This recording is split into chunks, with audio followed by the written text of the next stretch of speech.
পিলখানা হত্যাকাণ্ড চালিয়ে সেনাবাহিনীকে দুর্বল করার চেষ্টা করা হয়েছিল বলে উল্লেখ করেছেন প্রধানমন্ত্রী তারেক রহমান। সশস্ত্র বাহিনী কারো ব্যক্তি বা গোষ্ঠীর নয়, বরং এই বাহিনী দেশের গৌরবোজ্জ্বল অধ্যায় বলেও মন্তব্য করেন তিনি। সশস্ত্র বাহিনী ঐক্যবদ্ধ থাকলে কেউ দেশকে পরাস্ত করতে পারবে না বলেও মন্তব্য করেন তিনি। সকালে ঢাকা সেনানিবাসে সশস্ত্র বাহিনীর দরবারে এই মন্তব্য করেন প্রধানমন্ত্রী তারেক রহমান। তুলে ধরেন সশস্ত্র বাহিনী গড়ে তুলতে শহীদ রাষ্ট্রপতি জিয়াউর রহমানের অবদানের কথা। এই বাহিনীর সকল সদস্য ভবিষ্যৎ চ্যালেঞ্জ মোকাবিলায় নিজ নিজ পেশাদারিত্ব বজায় রাখবে। বিভিন্ন ক্ষেত্রে তুলে ধরেন সেনা, নৌ ও বিমান বাহিনীর অবদানের কথা। এ সময় দরবারে উপস্থিত ছিলেন 3 বাহিনীর প্রধান ও বাহিনীর সদস্যরা।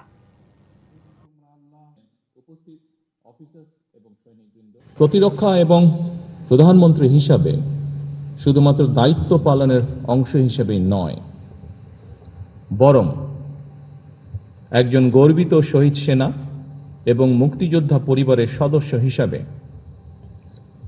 আজকের এই অনুষ্ঠানে আপনাদের সামনে উপস্থিত হতে পেরে আমি অত্যন্ত আনন্দিত।